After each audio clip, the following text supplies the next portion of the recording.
వార్తాపత్రికలో వచ్చినటువంటి main headlines చూద్దాం. 2028లో Chandrayaan 4 ISRO chairman వెల్లడి.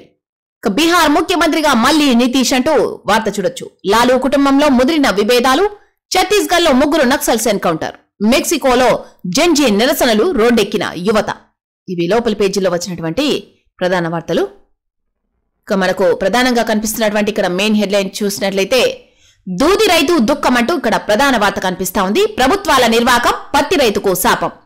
తేమ పేరిట కొనుగోళ్లకు సీసీఐ నిరాకరణ. అన్నదాతకు శాపంగా ఎకరానికి 7 క్వింటాలు, ప్రైవేటుకు అమ్మితే క్వింటాలకు 1300 రూపాయల నష్టం. నేటి నుంచి జిన్నింగ్ మిల్లుల మూసివేత. కొర్రీలతో కన్నీళ్లు అంటూ ఇక్కడ వార్త కనిపిస్తా ఉంది. రైతులు గోసపడుతుంటే కేంద్రం రాష్ట్రం మొద్దునిద్ర. కొనుగోళ్ల సంక్షోభానికి 2 ప్రభుత్వాలే కారణం. తేమ శాతం, Kapas Kisan app registration, ginning మిల్లుల అవినీతి అని కుంటి సాకులు. ఈ కొర్రీలతో కొనుగోళ్లను నిరాకరిస్తోన్న సీసీఐ. పత్తి రైతుకు కనీస మద్దతు ధర దక్కడం లేదు. నెలలో కేవలం 1.12 లక్షల టన్నులే కొనుగోలు. కేంద్రంపై ముఖ్యమంత్రి, ఎంపీలు ఒత్తిడి తేవాలి. BRS working president KTR demand. సర్కార్ కొర్రీలు పెడుతుండటంతో పత్తి రైతు చిత్తవుతున్నాడు. కేంద్ర ప్రభుత్వ రంగ సంస్థ cotton corporation of India CCI private company అవతారమెత్తడంతో ఆదిలాబాద్ జిల్లాలో పత్తి రైతుల పరిస్థితి అధ్వానంగా తయారైంది. పత్తి కొనుగోలుకు సీసీఐ రోజుకో నిబంధన అమలు చేస్తుండటంతో రైతులు పత్తి పంటను వ్యాపారులకు తెగరమ్ముకుని తీవ్రంగా నష్టపోతున్నారు. పత్తి కొనుగోలులో కొర్రీలతో రైతులు అరిగోసపడుతున్నారు. సీసీఐ ద్వారా మద్దతు ధరకు పత్తి కొనుగోలు చేపడుతున్నామని కేంద్ర రాష్ట్ర ప్రభుత్వాలు ప్రకటిస్తున్నా క్షేత్రస్థాయిలో మాత్రం పరిస్థితులు ఇందుకు భిన్నంగా ఉన్నాయి. సీసీఐ తీరుతో పత్తిని మద్దతు ధరకు అమ్ముకునే పరిస్థితులు లేకుండా పోయాయి. నిబంధనలు సడలించాలని రైతులు కోరుతున్నా పట్టించుకునే వారే లేకుండా పోయారు. దీంతో రైతులు గత్యంతరం లేక తమ పంటను ప్రైవేటు వ్యాపారులకు విక్రయించి తీవ్రంగా నష్టపోతున్నారు. సీసీఐ ఈ ఏడాది పత్తి కొనుగోలు విషయంలో మొదటి నుంచి రైతులను ముప్పుదిప్పలు పెడుతోంది. కపాస్ కిసాన్ యాప్ లో స్లాట్ బుకింగ్ విధానం ద్వారా పంటను సేకరిస్తోంది. ఆదిలాబాద్ జిల్లాలో సెల్ ఫోన్ సిగ్నల్ సరిగా లేక, యాప్ పనితీరు సరిగా లేక రైతులు ఇబ్బందులు ఎదుర్కొంటున్నారు. ఏమాయ కొనుగోళ్లు, కొనుగోళ్లకే ఎసరు అంటూ ఇక్కడ వార్త చూడొచ్చు. పంట సేకరణపై చేతులెత్తేసిన కాంగ్రెస్ సర్కారు. నాడు బోనస్ కూడా ఇస్తామంటూ హామీలు, నేడు కేంద్రమే కొనాలంటూ వినతులు. ఆర్థిక భారం సాకుతో కొనుగోళ్ల బాధ్యత నుంచి తప్పుకునే పనిలో కాంగ్రెస్ సర్కారు. కేంద్ర ప్రభుత్వం దయతలిస్తేనే జొన్న, మక్క, సోయా కొనుగోలు, లేదంటే రైతు ఆగమే. కొనుగోలు కేంద్రాలకు వడ్డు తీసుకువచ్చి నెల రోజులు దాటినా ప్రభుత్వం కొనకపోవడాన్ని నిరసిస్తూ ఆదివారం జగిత్యాల జిల్లా కుడిమ్యాల మండలం పూడూరులో ప్రధాన రహదారిపై రాస్తారోకో చేస్తోన్న రైతులు. రైతులు పండించిన అన్ని పంటలను మెరుగైన మద్దతు ధరతో కాంగ్రెస్ ప్రభుత్వమే కొనుగోలు చేస్తుంది. అంతేకాదు ప్రతి పంటకు మద్దతు ధరకు అదనంగా బోనస్ కూడా చెల్లిస్తాం. ఇది అసెంబ్లీ ఎన్నికల సమయంలో కాంగ్రెస్ సర్కారు రైతులకు ఇచ్చిన హామీ.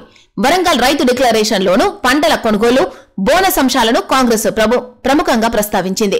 తీరా అధికారంలోకి వచ్చాక పంటల కొనుగోళ్లపై చేతులెత్తేసింది. నాడేమో అన్ని పంటలు కొంటామని చెప్పిన సర్కారు ఇప్పుడేమో కేంద్రమే కొనుగోలు చేయాలంటూ ప్రతిపాదనలు పంపుతోంది. రాష్ట్రంలో పండించిన సోయాబీన్, పెసర, మినుములు కొనుగోలు చేయాలంటూ వ్యవసాయ శాఖ మంత్రి తుమ్మల నాగేశ్వరరావు పలుమార్లు కేంద్రానికి లేఖలు రాస్తున్నారు. రైతులను దగా చేస్తోన్న సర్కారు. వానాకాలం వడ్ల కొనుగోలులో రాష్ట్ర ప్రభుత్వం నిర్లక్ష్యం. సన్న వడ్లకు బోనస్ 200 కోట్లు విడుదల చేయాలి అన్న హరీష్ రావు. మల్లారం ధాన్యం కొనుగోలు కేంద్రం సందర్శన.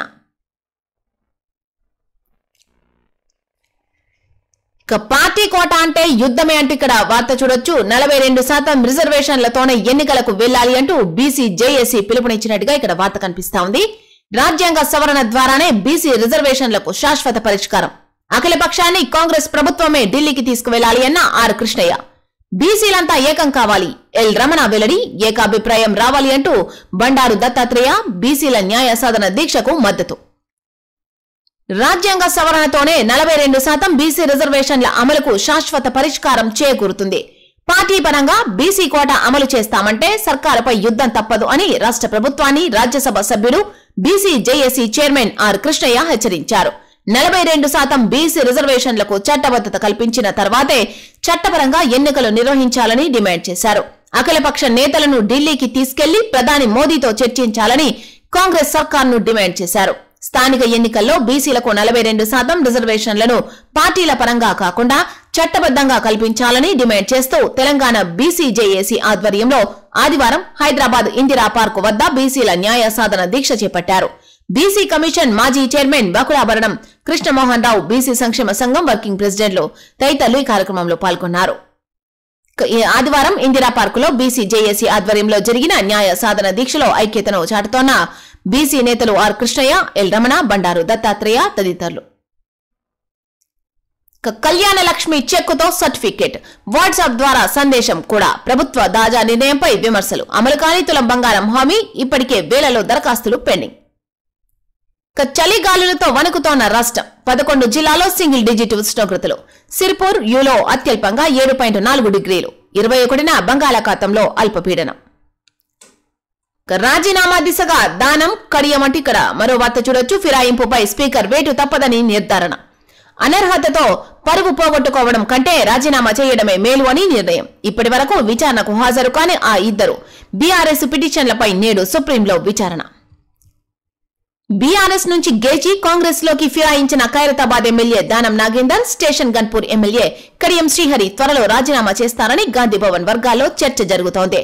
ఇద్దరూ పార్టీ ఫిరాయించినట్టు సాంకేతిక, భౌతికపరమైన పక్కా ఆధారాలున్నాయి. వీరి మీద కూడా ఫిరాయింపుల చట్టం ప్రయోగించకుంటే న్యాయస్థానాలు, శాసనసభ స్పీకర్ విశ్వసనీయతను శంకించే ప్రమాదం ఉన్నదని న్యాయ నిపుణులు చేస్తోన్న హెచ్చరికల నేపథ్యంలో వారిపై వేటు తప్పదనే ప్రచారం సాగుతోంది. మరోవైపు తమ విచారణకు రావాలని స్పీకర్ పంపిన నోటీసులను ఇప్పటికే వీళ్ళిద్దరూ ధిక్కరించారు. విచారణకు హాజరు కాలేదు. స్పీకర్ నోటీసులపై స్పందించని వీరిపై అనర్హత వేటు పడే అవకాశం ఉన్నట్టు సమాచారం. దీంతో అప్రమత్తమైన ఇద్దరు స్పీకర్ నిర్ణయం కంటే ముందే రాజీనామా చేస్తే హుందాగా ఉంటుందనే ఆలోచనలో ఉన్నట్టు సమాచారం.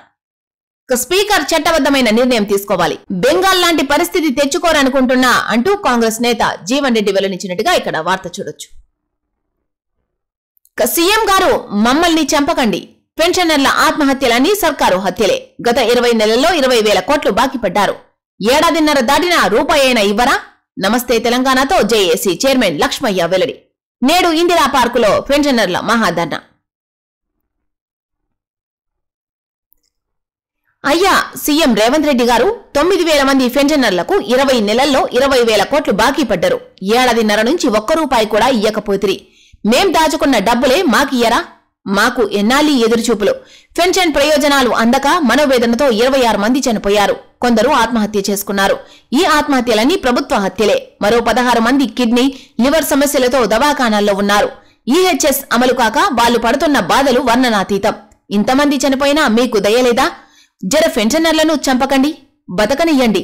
రాష్ట్రంలోని 3 లక్షల పెన్షనర్ల కుటుంబాల ఉసురు కాంగ్రెస్ సర్కారుకు తగులుతుంది అని పెన్షనర్ల జేఏసీ చైర్మన్ కె లక్ష్మయ్య ప్రభుత్వాన్ని హెచ్చరించారు.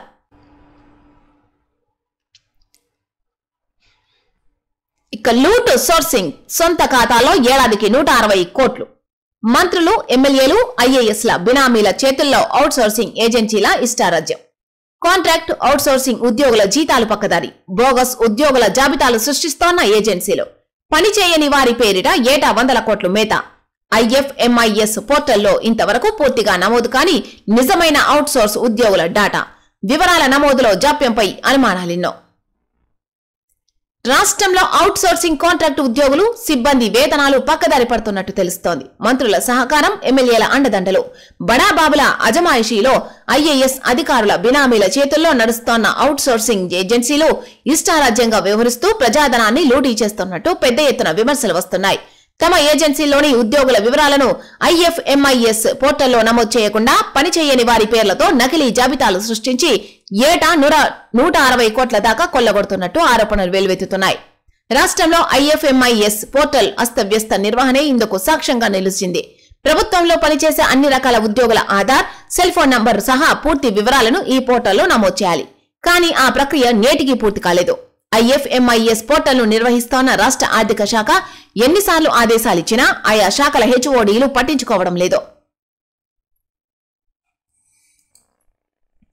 వ్యతిరేక వ్యాఖ్యలు ఎవరి కోసం? కాంగ్రెస్ కు లబ్ధికే కవిత విమర్శలు. జూబ్లీహిల్స్ ఎన్నికల ముందుకు ఒకలా, తర్వాత మరోలా మాటలు. సొంత పార్టీ పెట్టుకోండి కానీ నిర్మాణాత్మక పాత్ర పోషించండి. కేసీఆర్ కూతురిగానే గౌరవిస్తున్నాం. కేటీఆర్, హరీష్ మాజీ మంత్రులను విమర్శించడం బాధాకరం. విప్ వివేకానంద గౌడ్ ఆగ్రహం.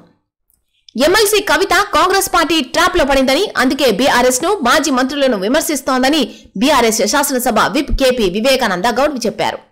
కేసీఆర్ సర్కారు హయాంలో పదేండ్లు ఎంపీ ఎమ్మెల్సీ వంటి పదవుల్లో ఉన్నప్పుడు లేని సమస్యలు కవితకు ఇప్పుడెందుకు వస్తున్నాయి?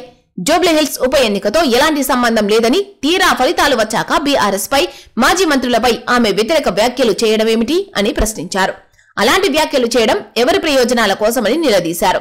ఈ విషయంలో కవిత ఆత్మవిమర్శ చేసుకోవాలని హితవు పలికారు. కవిత కాంగ్రెస్ కండువా కప్పుకోవాలి. రేవంత్ రెడ్డికి లాభం చేకూర్చేలా కవిత వ్యవహారం అంటూ ఇక్కడ వార్త చూడొచ్చు. హరీష్ రావుపై ఆమె చేసిన వ్యాఖ్యలను ఖండిస్తున్నాం. మెదక్లో హరీష్ 7 ఎమ్మెల్యేలను గెలిపించారు. బీఆర్ఎస్ సంగారెడ్డి జిల్లా అధ్యక్షుడు ప్రభాకర్ ధ్వజం. కేసీఆర్ బీఆర్ఎస్ కు నష్టం కలిగేలా కవిత తీరు. జహీరాబాద్ ఎమ్మెల్యే మాణిక్రావు విమర్శలు. ప్రభుత్వంపై పోరాడాల్సింది పోయి బీఆర్ఎస్ పై కక్ష. ఆందోళ్ మాజీ ఎమ్మెల్యే చంటి క్రాంతికిరణ్ ఆగ్రహం. విలేకరులతో మాట్లాడుతోన్న సంగారెడ్డి ఎమ్మెల్యే చింతా ప్రభాకర్, పక్కన జహీరాబాద్ ఎమ్మెల్యే మాణిక్రావు, మాజీ ఎమ్మెల్యే చంటి క్రాంతికిరణ్ తదితరులు.